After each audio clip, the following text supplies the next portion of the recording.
पंजाब हुकूमत जो साद रिज़वीअ जी रिहाईअ ख़िलाफ़ दाख़िला पीला वापसि वठण जो फ़ैसिलो। हुकूमत ऐं बंदिश मड़ियल तंज़ीम TLP जे मुआहिदे ते अमल दरामद शुरू। पंजाब में 800 गिरफ़्तार माण्हुनि खे छॾियो वियो। वधीक 1000 ॼणनि खे बि रिहा करण जो हुकुम अची वियो। वज़ीर आज़म इमरान ख़ान बंदिश मड़ियल तंज़ीम जे मामले ते काबीना जे मेंबरनि खे ॻाल्हाइण खां मना करे छॾियो।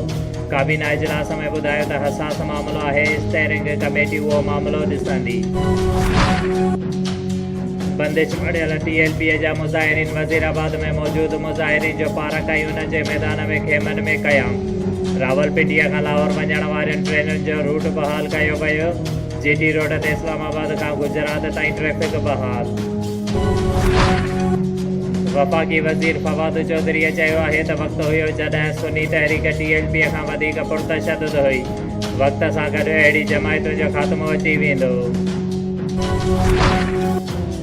नून लीग जे रहनुमा शाहिद खाकान अब्बासीअ चयो आहे त वज़ीर आज़म हिकिड़ो ऑर्डिनेंस जारी करे छॾे। नेब ऑर्डिनेंस जो इतलाउ सिर्फ़ु मुस्लिम लीग नून ते ई हूंदो। उहो तमाशो ई ख़तमु थी वेंदो। हुकूमत खे कानून ठाहिण ई नथो अचे। नेब ऑर्डिनेंस जो इतलाउ हुकूमत जी चोरीअ ते नाहे थींदो। डिप्टी कमिश्नर शहीद बेनज़ीराबाद आमिर हुसैन तहवार अॼु नवाबशाह शहर जे बुछेरी रोड ते पब्लिक हेल्थ पारां ज़ेर तामीर ड्रेंज नाले जे कम जो मुआइनो कयो। उन मौक़े ते एक्शन पब्लिक हेल्थ शमसुद्दीन ऐं चीफ म्यूनिसिपल ऑफिसर अनीस सियाल पिणु साणुसि गॾु हुया।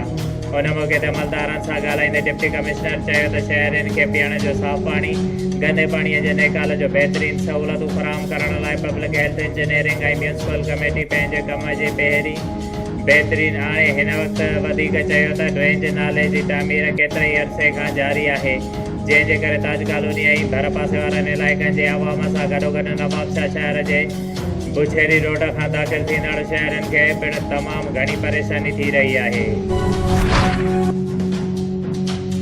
जामलिकारी शाखा जे बुछड़ीअ जे आबादकारनि पारां ज़रई पाणीअ जी मुबैना चोरी ऐं इरिगेशन नुसरत डिवीज़न शहीद बेनज़ीराबाद जे इंतिज़ामिया ख़िलाफ़ आबादकारनि अब्दुल जब्बार खोसो, हाजन खान जमाली, गुलाम मुस्तफ़ा जमाली, हाजी अली शेर बिरोही ऐं ॿियनि जी अॻुवाणीअ में नवाबशाह प्रेस क्लब ॿाहिरां एहतिजाजी मुज़ाहिरो कंदे ताहींदे चयो आहे त असां जामलिकारी बुछड़ीअ जा नंढा आबादकार गुज़िरियल केतिरे ई अरसे खां पाणीअ जी चोरीअ ख़िलाफ़ एहतिजाज करे रहिया आहियूं, लेकिन असांजी केर बि ॿुधण लाइ तयारु न आहे। हुननि चयो त असांजे हज़ारे एकड़ ज़मीन बंजर थी ऐं तबाह थी रही आहे, जंहिं ते उन्हनि वसवारनि खां मुतालबो कयो आहे त असां सां इंसाफ़ कयो वञे ऐं असांखे हिसे जो पाणी ॾिनो वञे।